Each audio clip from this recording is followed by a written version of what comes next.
She's here. Here. You're here. Okay. Guerra. Harris. Here. Hansen. Presente. Howell. Hume. McGarvey. Natoli. Peters. Here. Chenier. Cerna. Suen. Here. Daniels. Here. Kennedy. Here. Get this here. You got that. Yeah. Here. But you do not have a quorum. Are we still? 1, 2, 3, 4, 5, 6. 8. You got a quorum? I can count good. Here comes Robert. Here we go. And you have a quorum with Mr. McGarvey.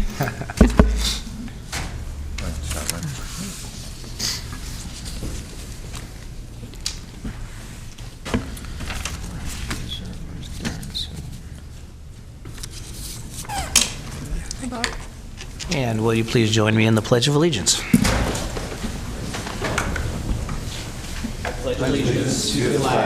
the United States of America.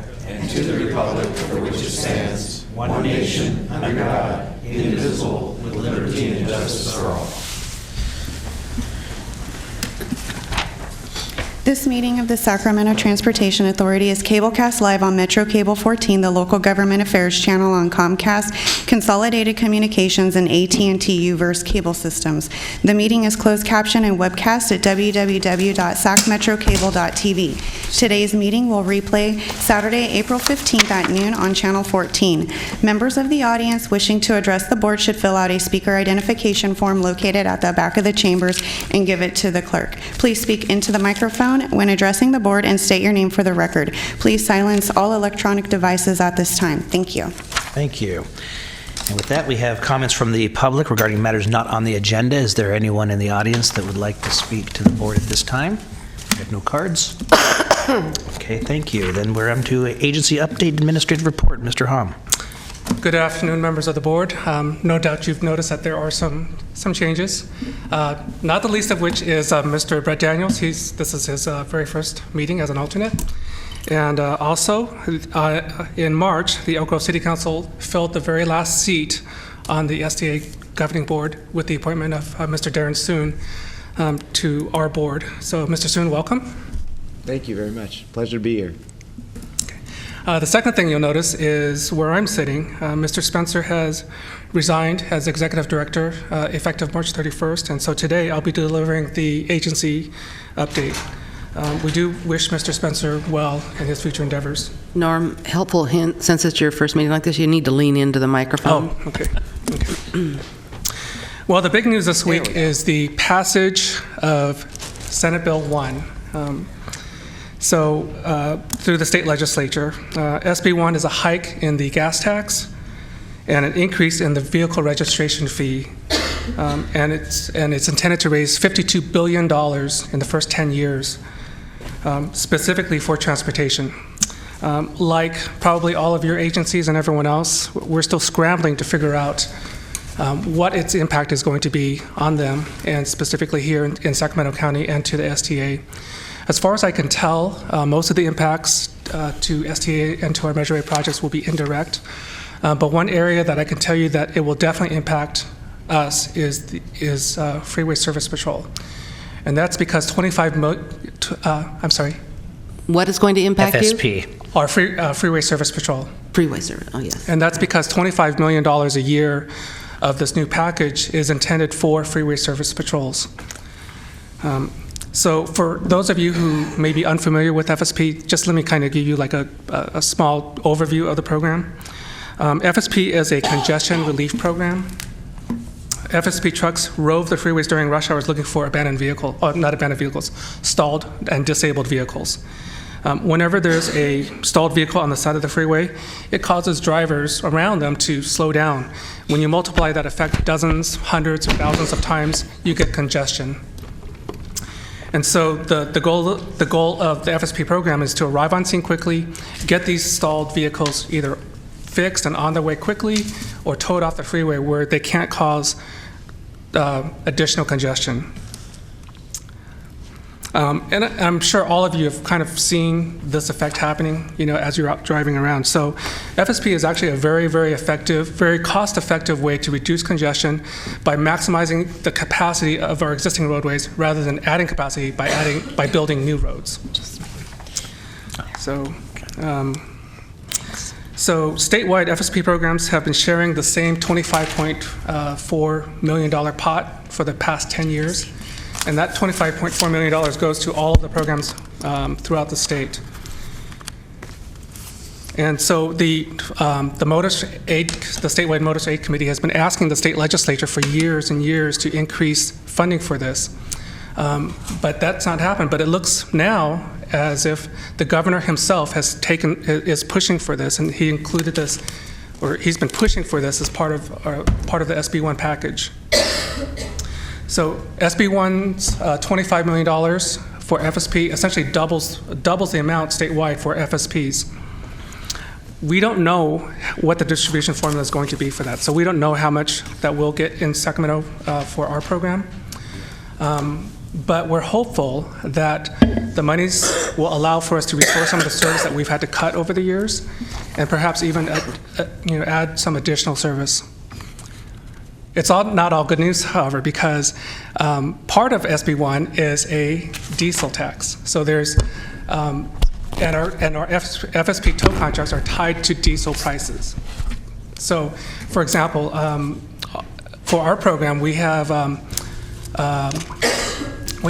15 trucks, and we pay them on an hourly basis. But we also have a fuel cost adjustment factor that factors in how much the current cost of fuel is.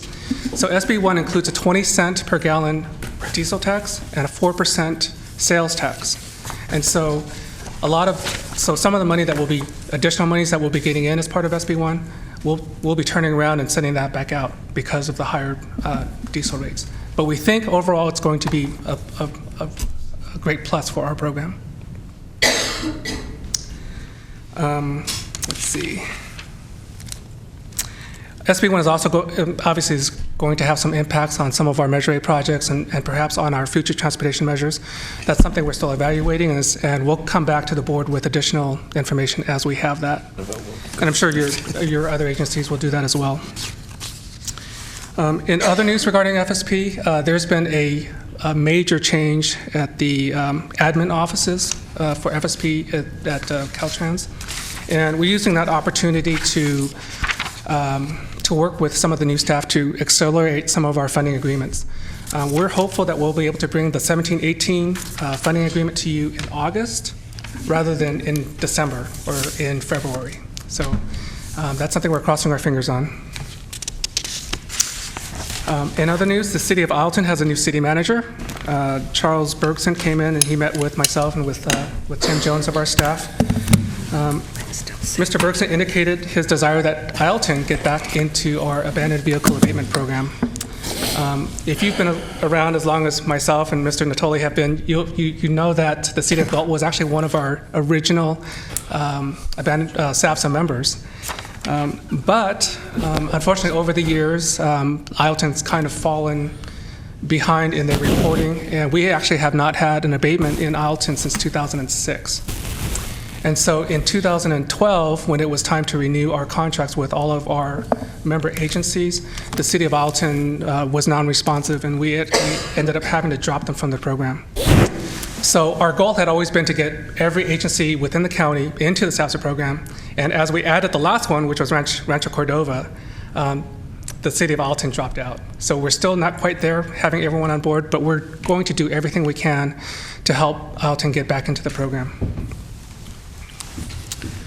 Otherwise, the abandoned vehicle abatement program as a whole is performing exceptionally well. In fact, I'm tempted to use the term going gangbusters, but I don't really know if that's appropriate. But if you look at item 5, which is the second quarter status report, you'll see that the agencies abated over 3,100 abandoned vehicles for the quarter, and we have not seen numbers like that since 2008. Regarding our Independent Taxpayer Oversight Committee, or as we call them, the ITOC, they continue to meet monthly rather than quarterly. For the first time in its existence, we have all 6 seats on the ITOC filled. And the last one was the county's auditor controller's designee on the seat, which is Joyce Renison.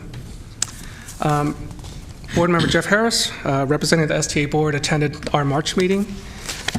Is there anything you'd like to add to that?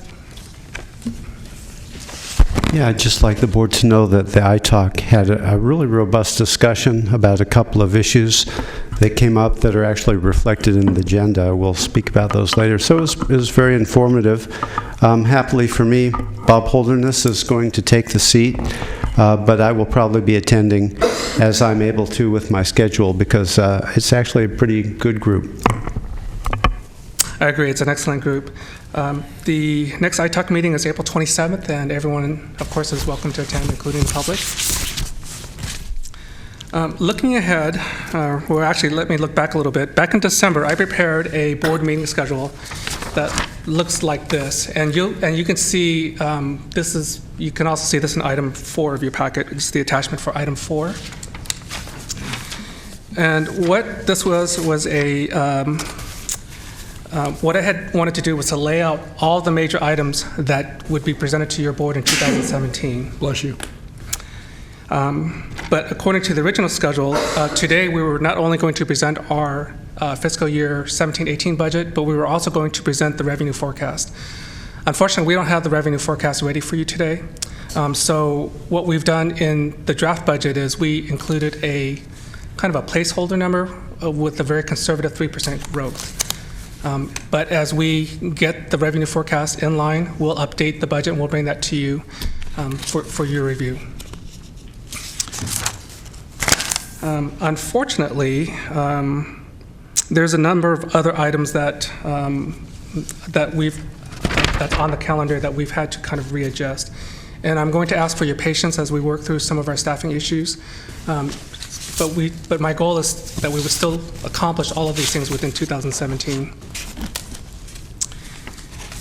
And then looking even further down the road, in June, I would like to present to the board a 3-year work plan. This is something we've never done. We've never presented a 1-year work plan, let alone a 3-year work plan. But it's something that I would like to do so that the board can see where we're headed, and so that the board can become more actively engaged with us and start providing us direction a little bit earlier on in the process than we have traditionally been. And that concludes my agency update. Thank you. Are there any questions from the board? One from the audience? I don't have any cards. Okay, I'm going to go back then to item number 1. Mr. Tartaglia, you weren't able to get here on time, so we'll accommodate you and let you go back to number 1. You spent too much time at Lay's Kitchen at lunch, didn't you? Well, I saw you there, didn't I? Jeff Tartaglia, and I will say to the board, I'm disappointed in the last meeting in the 2 actions and the results. Item number 13, I'm hoping you're not all basing and believing that for going for with Measure B, that you are going to wait for, shall we say, legislation to pass, because, on the one side, even though you're talking about SB1, it still has to go before the people in November. And yes, it's not tax related, but it is dealing with restrictions. And as you perhaps should realize, this year politics is not as usual. I'm disappointed that you do not go forward with trying to get the public, the drivers, to understand the importance of public transportation. And that, I think, is something you're going to regret again, because as last year you spent money on trying to educate a small portion of the public. Yes, via the California Public, shall we say, Budget Council, they acknowledge that you've got 60%, and as via the last STA meeting, it was very clear that in the basic regions of San Diego, San Francisco, and Los Angeles, they're likely you have the 60% that will likely get you for this coming, shall we say, November decision. But 60 and the 66% that you still need right now is not that many, but I will tell you is it took some of us an effort of probably a decade to build some of the grassroots effort to dealing with right now of single payer planned. And that's going to come before you in May 1st. This is not something that probably is on any of your radar, or maybe it is. I hope it is. But you need to get out there with speakers that are talking about the present issue of public transportation.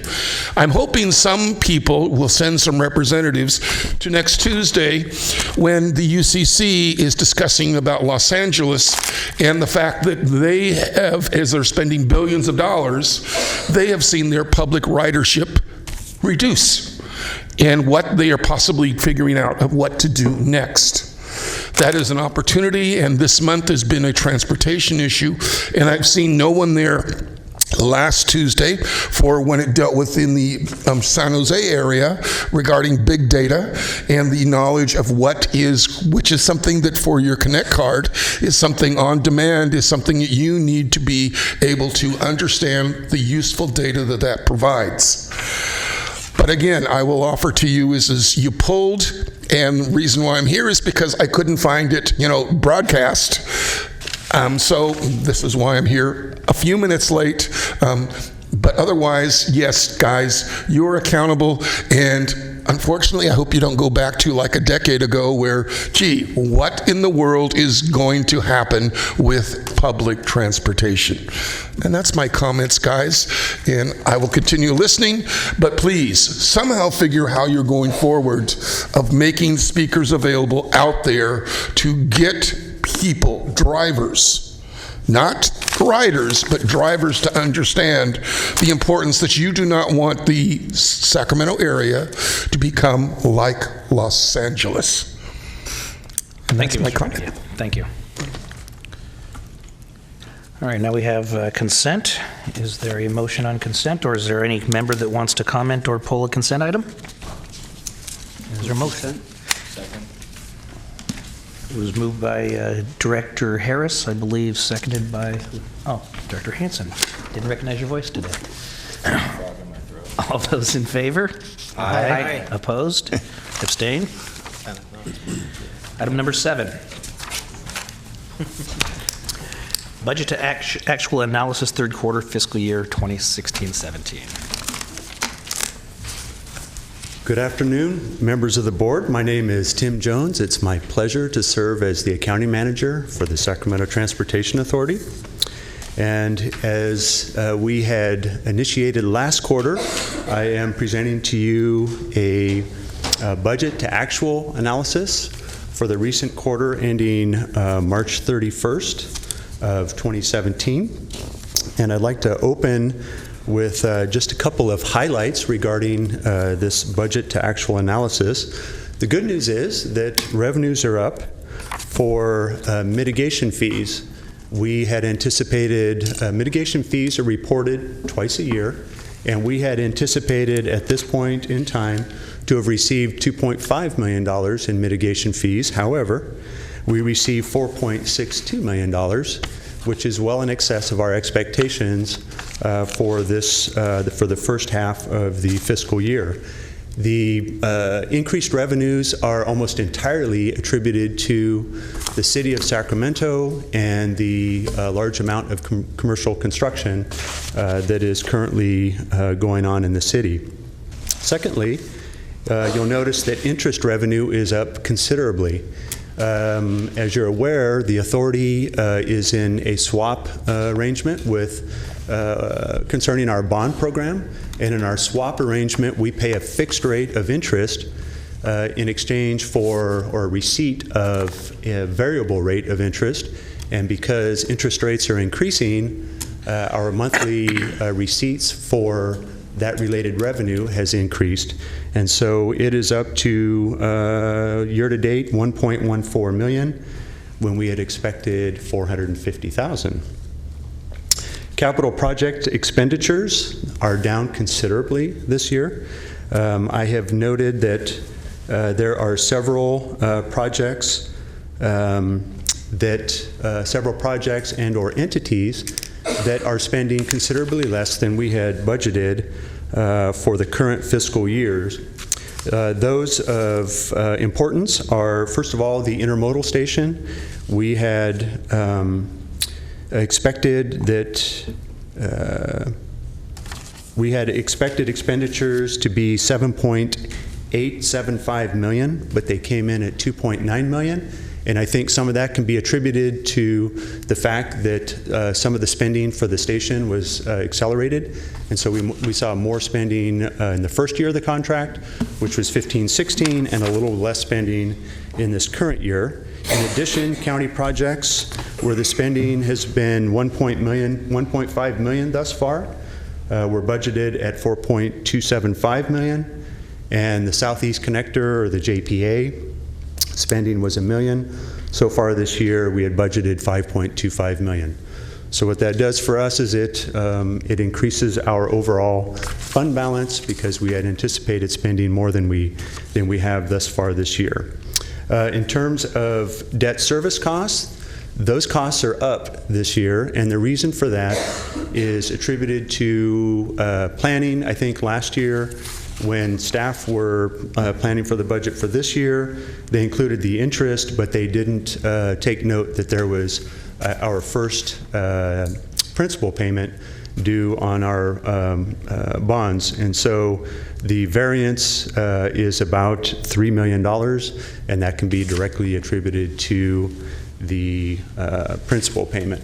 So those are some of the highlights. I thought that they were the most important part of the variances. The other programs, FSP and the admin programs, have some variances in them, but they are not significant to STA and the budget overall. So at this point, I'd like to open it up for questions and see if I can answer any concerns you have.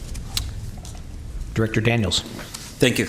I was trying to do the pluses and minuses as you went along, and it sounds like you were in the ballpark figure of something like $11 million ahead of the game. That's correct. And so if everything goes great for the rest of the quarters, what do you do with the $11 million at the end of the year?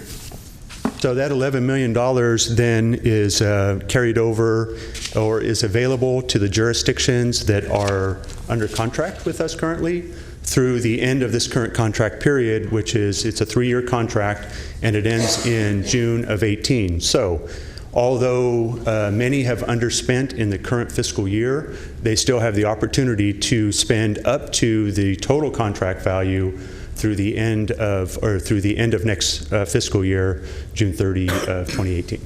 Okay, we'll be back at the end of the year to talk about it. Yeah. So. Okay, good. Any other questions? Any other questions? Okay, thank you very much, Tim. All right, welcome. I'll just stay up here since I've got the next couple of items. Item number 8, PFM Financial Consulting Services Contract. Yes, so we had brought this financial services contract to the board in October of 16, and in the staff report, the expenditures were identified as $42,000. And the $42,000, if you're looking at the staff report under discussion, was are expenditures that are directly related to those 6 items. Those are discrete projects that have a fixed cost of not more than $42,000. What wasn't included in the previous staff report is the fact that there are additional or called ongoing services that are included as part of this agreement with PFM, and those services are at the request of the executive director, and they are part of this 3-year contract. And when the additional services are included in the contract overall, it will exceed the $50,000 threshold or authorization limit for the executive director. Therefore, we needed to come back to you and ask for the board's approval to allow staff to execute this agreement. Questions? Director Frost. I was just wondering what those services are, because the way it looks to me like it's a $42,000 contract that's going to be delivered in May, and then up to $5,000 a month thereafter, up to $15,000 a year for the first year. That's every year for 3 years, or? Yeah, so let me add some clarification to that. So the $42,000 includes these discrete services, and they're projected to be done by the end of this calendar year. And this contract is still being vetted a little bit between legal and our staff. But these discrete services are going to be delivered by the end of the year. The additional services are, yes, a maximum of $5,000 a month. However, in part because of budget constraints, we are limiting the first year of the 3-year contract, the expenditures in the first year, to a maximum of $15,000 for these ongoing services. So, just, And is I that guess I didn't- normal? Because, I mean, that seems, is that normal?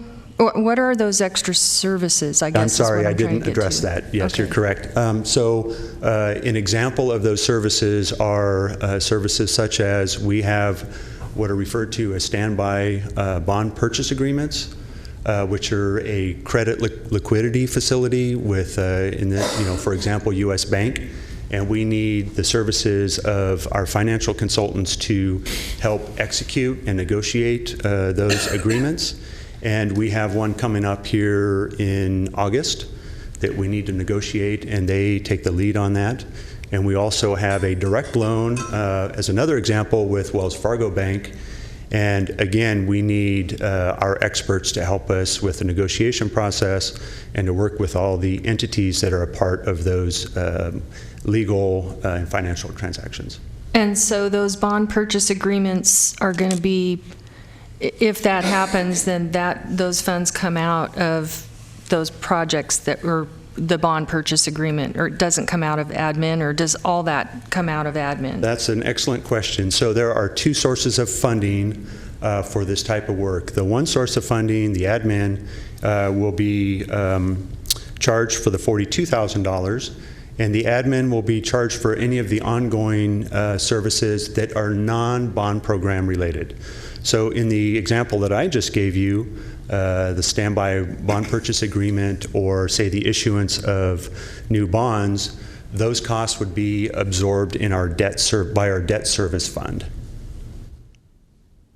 Okay, and I served on this board a couple years ago, but it's been a long time, and I got my question answered prior to the meeting that this is something that is called for in the Measure A, and we will do this this is an annual thing that the board already voted on, that this is an ongoing annual contract, or an annual thing that we're going to be doing. This is a multi-year contract. The previous contract was for 5 years. This current contract is for 3. Oh, let's see.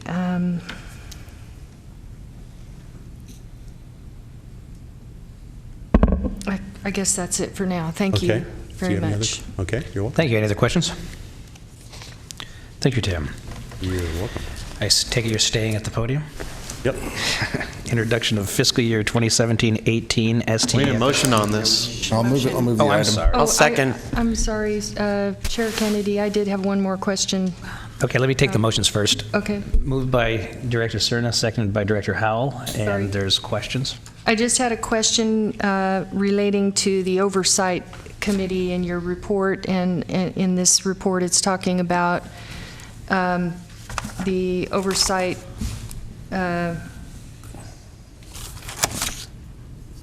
Committee and Caltrans approaching. I might be on the wrong item. I might be. Yes, you're on a different item. I think I'm on the next item. Sorry. Yeah, Disregard. no problem. We have a motion and a second. Is all those in favor? Aye. Opposed? Abstain? Thank you, and thank you everybody for correction. Number 9, introduction fiscal year 2017-18 STA FSBS SAVSA budget. Mr. Jones.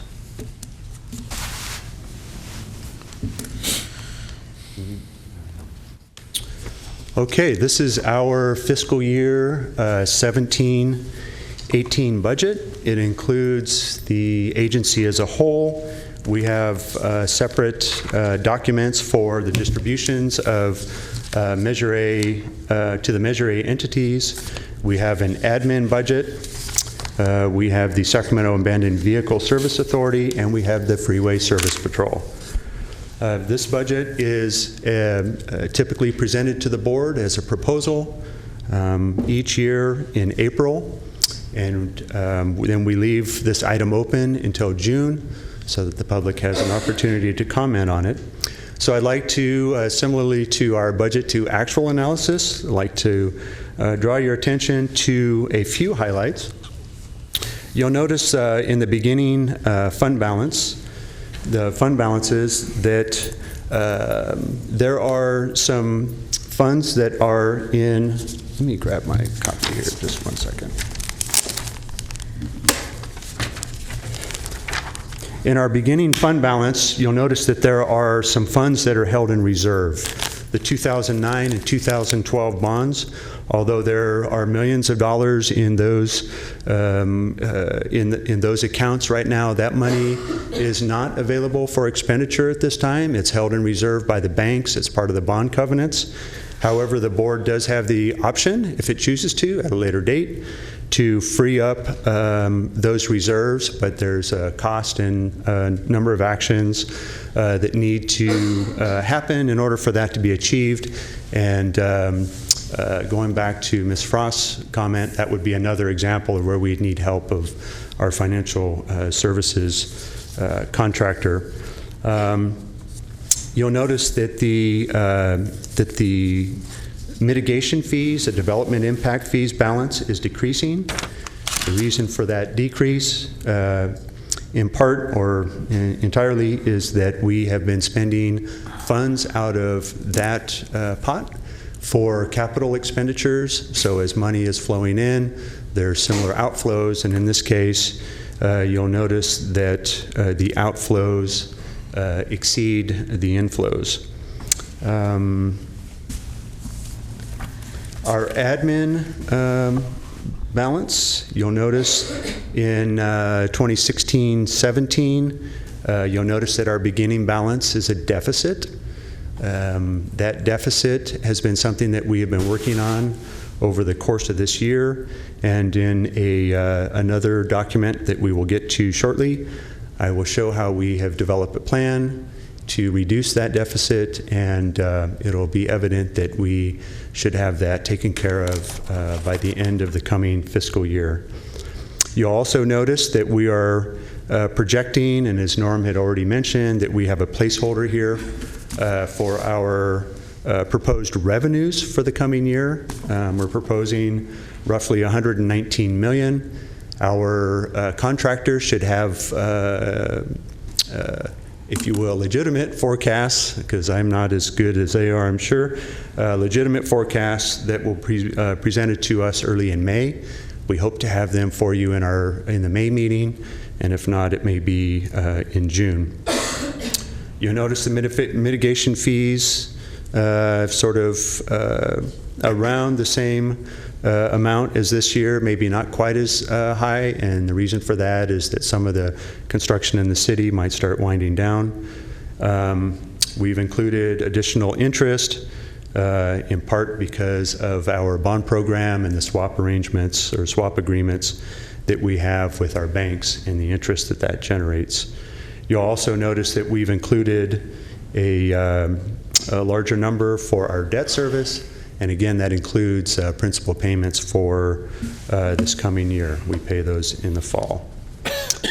Do you have any questions that I can answer regarding the first Measure A proposal?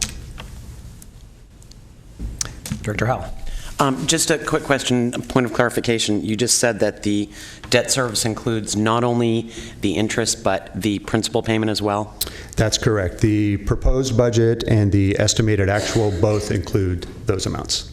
Okay, thanks. You're welcome. Director Any other Frost. questions?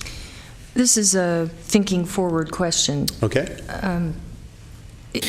On the back end of each of these measures, is there a reserve that settles out, pension and debt and all that as we near the end of each one of those programs? Or, if there was never another Measure A or B or C, and we played this out to whatever year it plays out in, is there a reserve at the end that settles it out to help pay for the pension and any unpaid pension funding or any of that? And if not, where does that go to if we have debt at the end of that?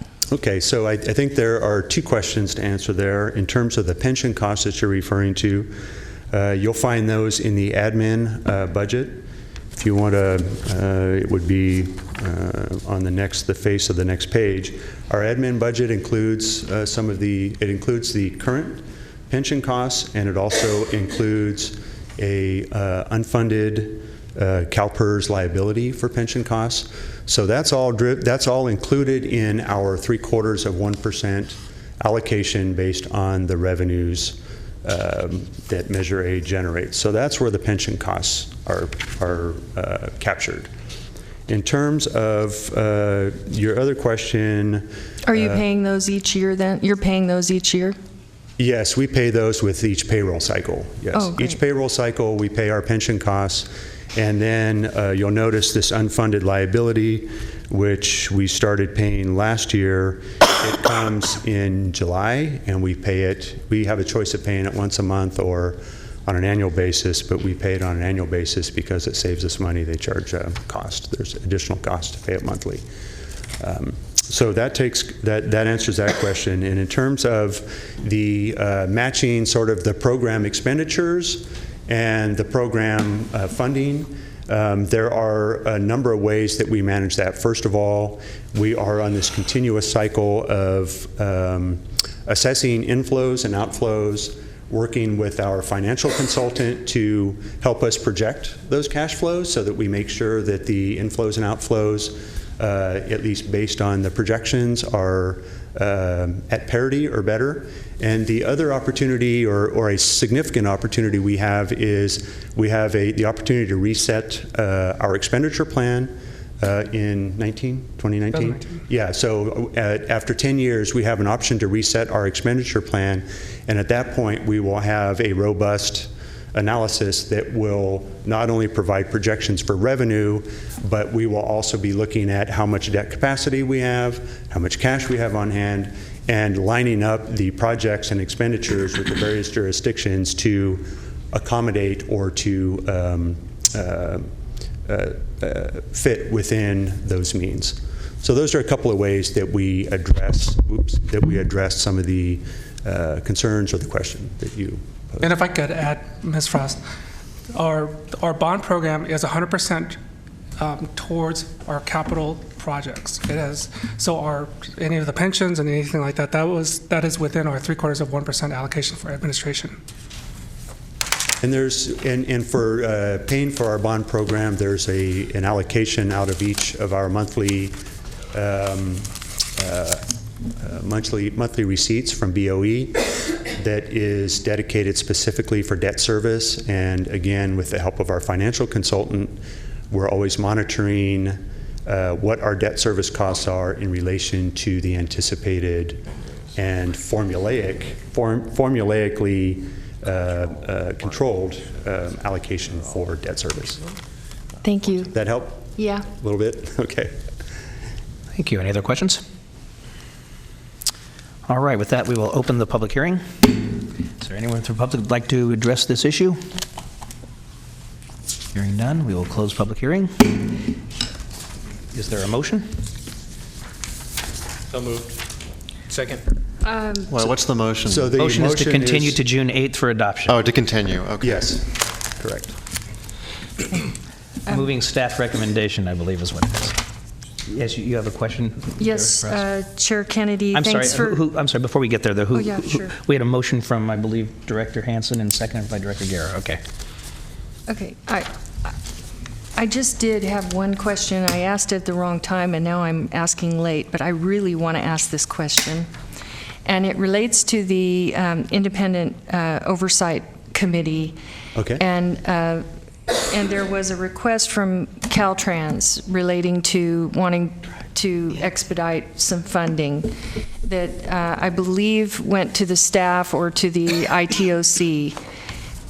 And then there were comments within all these notes about, ITOC and staff would be making recommendations. Is the ITOC generally a body that makes recommendations to this board? And is that how it normally works for, would it normally work that way for Caltrans to go to them versus coming to this board for a request for advance funds? The ITOC, the ITOC, was established as part of the Measure A ordinance as a advisory resource to the STA governing board.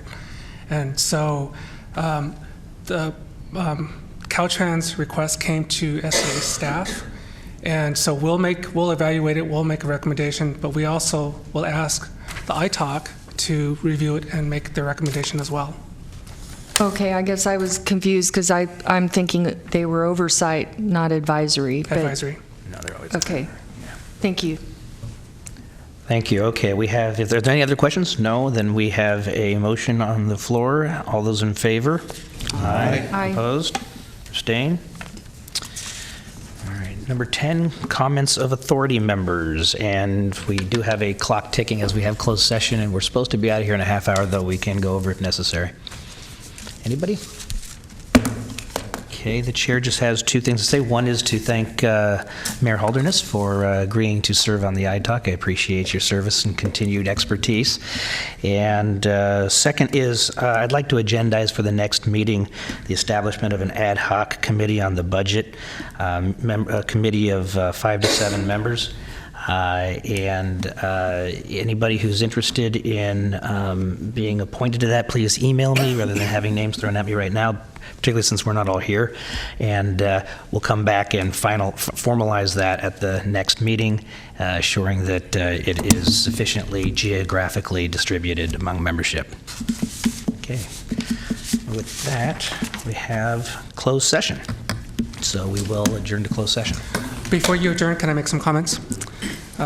We are required by the Brown Act to make some disclosures before we go into this particular closed session. So let me state that the real property under consideration is the Sacramento Housing and Redevelopment Agency building at 801 12th Street in Sacramento, California. The negotiator on behalf of STA is Norman Hom, myself.